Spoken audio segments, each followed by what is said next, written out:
English writing skill BD চ্যানেলে অষ্টম শ্রেণীর ইংরেজি ক্লাসে সবাইকে স্বাগতম।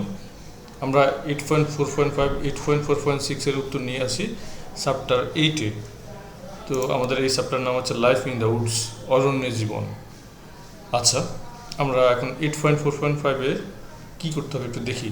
In the same group now read the story again and identify the metaphors used in the text. একই গ্রুপে, মানে এর আগে তোমরা যে গ্রুপগুলো করেছো সেই গ্রুপে এখন বসে গল্পটি আবার পড়তে বলেছে এবং পাঠ্যে ব্যবহৃত রূপকগুলি চিহ্নিত করতে হবে, মেটাফোরগুলো আবার চিহ্নিত করতে হবে। মেটাফোর কোনগুলো? মেটাফোরটা হচ্ছে যে এটা রূপক অর্থে একটা কথা বলা হয়। জীবন হচ্ছে একটা ভ্রমণ বা জীবন একটা যাত্রা। তো এখানে জীবনটাকে সড়ক পথে, নৌপথে, বিমান পথে একটা যাত্রার সাথে তুলনা করা হয়েছে। এরকম আর কি। সে আচ্ছা, আমাদের ক্লাসের আইনস্টাইন, অর্থাৎ আইনস্টাইনের মতো বোঝানো হচ্ছে। তো এখানে কোনো কিছু উপমা দেয়া হচ্ছে একটু ঘুরিয়ে, এই জন্য এটাকে রূপক বলা হয়। আচ্ছা, then write them in the first column and the meaning of the metaphor in the next column. প্রথমে সেগুলো প্রথম কলামে এবং রূপকটির অর্থ পরবর্তী কলামে লিখুন। আফটার দ্যাট, এরপর write the elements, person and thing that is compared two and compared within the third column and the fourth column respectively. এরপরে উপাদান, ব্যক্তি, জিনিসটি লিখুন যা যথাক্রমে তৃতীয় কলাম বা চতুর্থ কলামের মধ্যে তুলনা করা হবে। এরপরে এখানে হচ্ছে কি উপাদান, ব্যক্তি, যে write the elements and person thing that is compared, যেটা তুলনা করা হয়েছে, ব্যক্তি জিনিসটি যা ইংলিশে আমরা লিখি এখানে যা তুলনা করা হয়েছে এবং যার সাথে তুলনা করা হয়েছে তা লিখুন। এরপরে উপাদান, ব্যক্তি বা জিনিসটি যা তুলনা করা হয়েছে বা যার সাথে তুলনা করা হয়েছে তা লিখুন এবং যথাক্রমে তৃতীয় কলাম এবং চতুর্থ কলামের মধ্যে এটা লেখা হবে আর কি। দেখি প্রথম মেটাফোরটা কি আছে। প্রথম মেটাফোরটা আছে, প্রথম কলামে আছে মেটাফোর, দ্বিতীয় কলামে আছে মিনিং অফ দ্য মেটাফোর, রূপক শব্দের অর্থ, তৃতীয় কলামে আছে element, person or thing being described, যে উপাদান, ব্যক্তি বা জিনিস বর্ণনা করা হচ্ছে, আর কম্পেয়ার টু, তুলনাকৃত বস্তু যার সাথে তুলনা করা হয়েছে। প্রথম যে আমরা একটা টেক্সটের মধ্যে আমরা পেয়েছি কি এখানে হচ্ছে সিলভারি লাইট, হ্যাঁ, রূপালি আলো, এই শব্দ দুটা প্যাসেজের মধ্যে আছে, রূপালি আলো। তো রূপালি আলো কেন বলা হয়েছে? Here the moonlight has been compared to the reflection from a silvery object. এখানে চাঁদের আলোকে একটি রূপালি বস্তুর প্রতিফলনের সাথে তুলনা করা হয়েছে।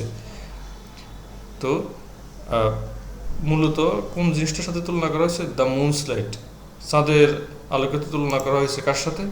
এ reflection from a silvery light, একটি রূপালি আলো থেকে একটি প্রতিফলন, এটা বোঝানো হয়েছে। ঠিক আছে, তারপর আমরা দেখি শিমারিং সিল্ক, চকচকে রেশম। চকচকে রেশমকে তুলনা করা হয়েছে কার সাথে? Here the glossy brightness of silk has been compared to the slightly moving gentle light. এখানে রেশমের চকচকে উজ্জ্বলতাকে সামান্য গতিশীল মৃদু আলোর সাথে তুলনা করা হয়েছে। কোন বিষয়টার সাথে? কি মেটাফোরটা কি এখানে? সিল্কের তুলনা করা হয়েছে কার সাথে? তুলনা করা হয়েছে কার সাথে? স্লাইটলি মুভিং জেন্টেল লাইট, সামান্য চলন্ত মৃদু আলো, এর সাথে তুলনা করা হয়েছে। Different as day and night, ওই যে ওনার দুই ছেলে হাঙ্গু এবং নবু, যে ওখানে একজন দিন রাতের মতো তফাৎ, দুজনে দুই রকম স্বভাব, এটা বোঝানোর জন্য বলা হয়েছে। তো there are huge differences between two boys, like day and night, they are contrastingly separate in attitude. দুই ছেলের মধ্যে অনেক পার্থক্য ছিল, দিন ও রাতের মতো তারা মনোভাবের ক্ষেত্রে বিপরীতমুখী। তো এই দুই ছেলেকে তুলনা করা হয়েছে কার সাথে? ডে অ্যান্ড নাইটের সাথে। ওকে, তারপরে হচ্ছে 8.4.6 আসি আমরা এখন এখানে। Write a text on metaphors, use the following guidelines to write the first draft of the text. রূপকগুলির উপর একটি লেখা লিখুন পাঠ্যের প্রথম খসড়া লিখতে নিম্নলিখিত নির্দেশাবলী ব্যবহার করুন। Define a metaphor in your own words. রূপককে নিজের ভাষায় সংজ্ঞায়িত করুন।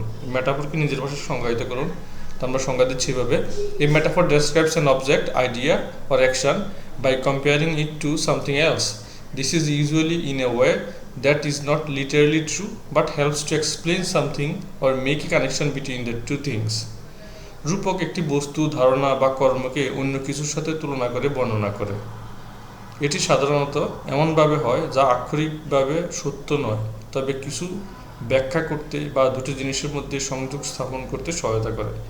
অর্থাৎ মেটাফোর একটা বস্তু বা ধারণা বা কর্মকে অন্য কিছুর সাথে তুলনা করে বর্ণনা করে, কিন্তু সরাসরি ওটার মতও বলছে না, কিন্তু ঘুরিয়েই প্রকাশ করছে। যে ধরো যদি বলা হচ্ছে যে সে হচ্ছে একজন মানুষ খুব মেধাবী, তো মেধাবী মানুষ, তো তাকে তো বলা হচ্ছে তার ব্রেনটা কম্পিউটারের মতো, সে যেন একটা কম্পিউটার, তার ব্রেনটা কম্পিউটার। তো এই যে বা তার ব্রেনটা ক্যালকুলেটর, এই যে ক্যালকুলেটরের মতো না বলে বলছে ক্যালকুলেটর, তাহলে এটাই যে উপমাটাকে ঘুরাইয়া উপমা দেওয়া হলো। হ্যাঁ, রূপক অর্থে বলা হচ্ছে, এটাকে বোঝানো হচ্ছে। Make a list of metaphors that you like from what you read or from your surroundings. আপনি যা পড়ছেন বা আপনার চারপাশ থেকে আপনার পছন্দের রূপকগুলির একটি তালিকা তৈরি করুন। তো আমরা বইতে পড়েছি all the world's a stage, William শেক্সপিয়ারের কথা। এটা গোটা বিশ্ব একটা রঙ্গমঞ্চ। The mind is a universe, John Milton এই কথা বলছেন। মন হচ্ছে একটি মহাবিশ্ব। Time is a thief that steals our years away, Edward Young কথাটা বলছেন। সময় হলো চোর যে আমাদের জীবন থেকে বছরগুলো চুরি করে নিয়ে যায়। আচ্ছা, একটা জিনিস বলতে, এখানে সময়কে চোরের সাথে তুলনা করা হয়েছে। এখানে মনকে বিশাল দুনিয়ার সাথে, ইউনিভার্সের সাথে, মহাবিশ্বের সাথে তুলনা করা হয়েছে। এখানে all the world's a stage, এখানে সারা পৃথিবীকে নাটকের মঞ্চের সাথে, প্রত্যেকটা মানুষই নাটক করছে। কেউ ছেলের অভিনয় করছে, কেউ বাবার অভিনয় করছে, কেউ ভাইয়ের অভিনয় করছে, কেউ বোনের অভিনয় করছে, কেউ মায়ের অভিনয় করছে, তাই না? প্রত্যেকটা সংসারে তো কেউ না কেউ একটা ভূমিকা পালন করছে, এটাই। Okay, he has got a nerve of steel. অনেক মানুষ আছে তার নার্ভ, অর্থাৎ তার যে শরীরের স্নায়ু আছে এটা ইস্পাতের মতো। অনেক মানুষ আছে যতই পিটানো হোক, যতই খারাপ কথা বলো, যতই শক্ত কথা বলো, সে সব কিছু সহ্য করতে পারে, গালি দিলেও সহ্য করতে পারে। এটা ওদের হচ্ছে they got nerves of steel, তাদের ইস্পাতের স্নায়ু আছে। She is a walking encyclopedia, তিনি একজন হেঁটে বেড়ানো জীবন্ত বিশ্বকোষ। অনেক মানুষ আছে কিছু প্রশ্ন জিজ্ঞেস করলে পুরো বিস্তারিত বলে দিতে পারে, ওদেরকে বলা হচ্ছে walking encyclopedia. Life is a battlefield, তো জীবন হচ্ছে একটা যুদ্ধক্ষেত্র। জীবন যুদ্ধক্ষেত্র কেন বলা হচ্ছে? জীবনের এই যে অনেক কষ্ট, অনেক দুর্দশা, অনেক মানে বড় হলে তুমি নিজেই বুঝতে পারবা জীবনটা কেমন। একজন যখন বাবার পর্যায়ে বা মায়ের পর্যায়ে চলে যাবা, তখন দেখবে যে জীবন কত কষ্টে সন্তান লালন পালন করতে হয়, কত কিছু সহ্য করতে হয়, কীভাবে খাওয়ার ব্যবস্থা করা, পড়াশোনার ব্যবস্থা করা, পোশাকের ব্যবস্থা করা, বাবা মায়েদের এই যে কষ্টটা তখন বুঝতে হয়। তখন জীবনটা মনে হবে যুদ্ধক্ষেত্র, সংসার, ভাই বোন, তারপর অনেক কিছু জায়গা সম্পত্তি নিয়ে একটা অনেক ঝামেলা পড়ে যায়। এই জন্য বলেছে জীবন একটা যুদ্ধক্ষেত্র। দ্য ক্লাসরুম ওয়াজ এ জু, শ্রেণীকক্ষটি ছিল একটি চিড়িয়াখানা।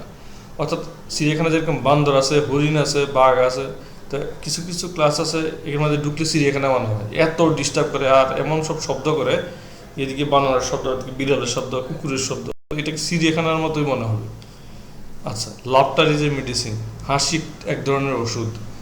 তা লাফটার মানে ডাক্তাররা অনেক রুগীকে বলে আপনি একটু হাসি, বা জাপানে এই ধরনের চিকিৎসাই আছে।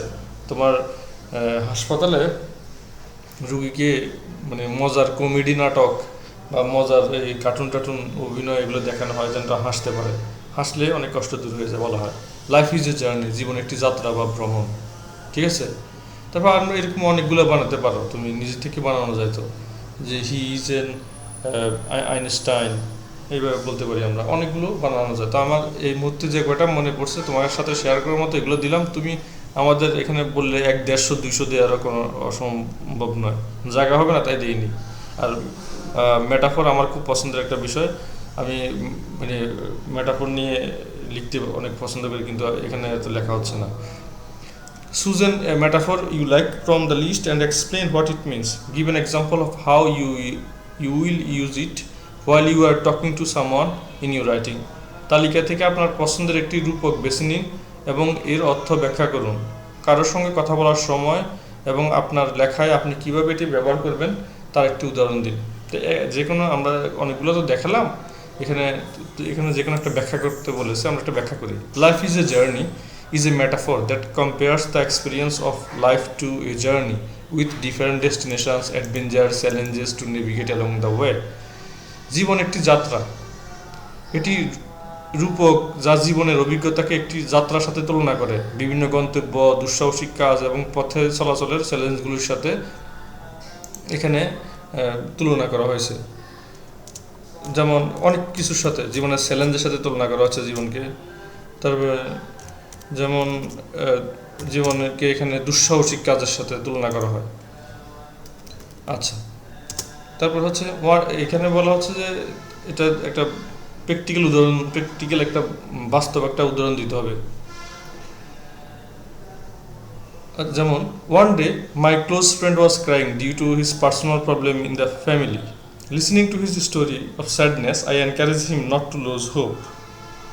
Life has many challenges and we need to tackle those things tactfully.